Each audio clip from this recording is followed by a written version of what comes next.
Okay, let's look at the ordinary and the singular points of differential equations. Right. Let's say we have a second order equation, y double prime plus p of x y prime plus q of x y equals 0. Right.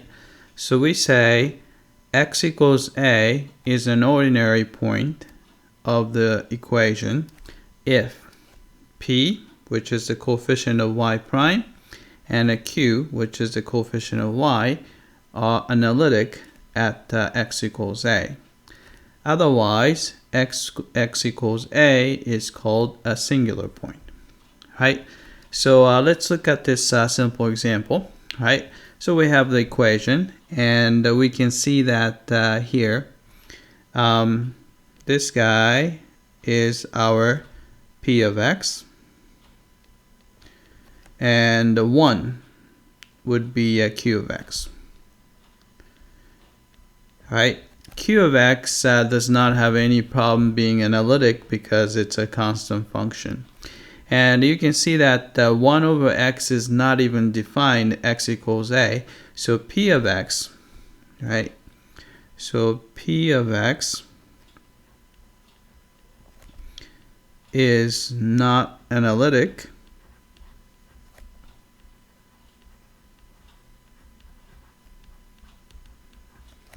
Right? And which means that x equals 0 is a singular point.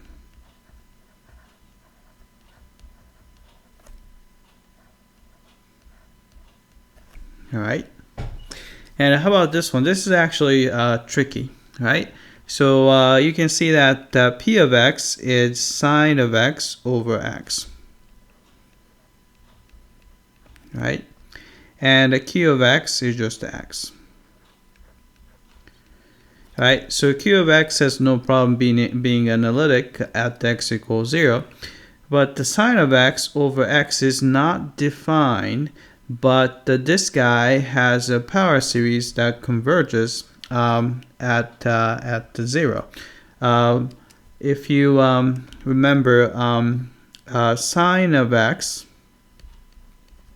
over x can be written as, right, sine of x has a power series that goes something like x minus x cubed over 3 factorial plus 5x to the 5th over 5 factorial, and so on. Right? And we're just dividing that by dividing by x. Right?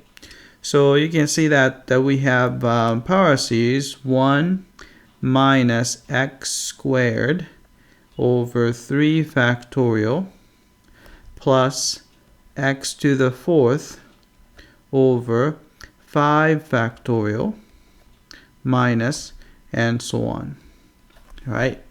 And this guy converges for all x. Right? So therefore, p of x and q of x are analytic. Right? So p and the q are both analytic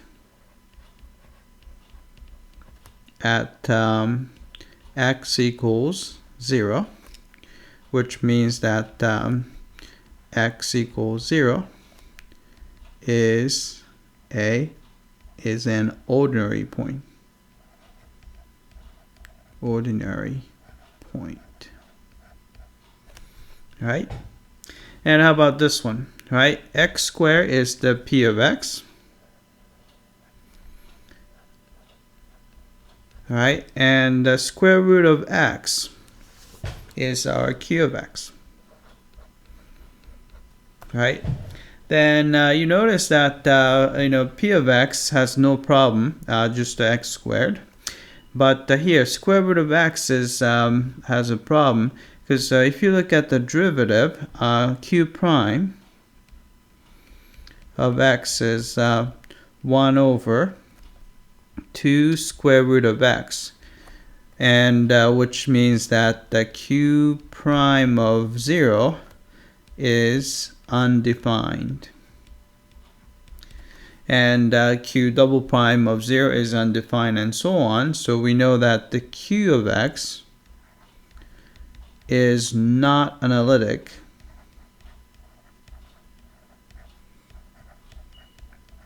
at x equals 0. Right? So therefore, we know that x equals 0 is a singular point. All right, that's it. I hope that this was clear.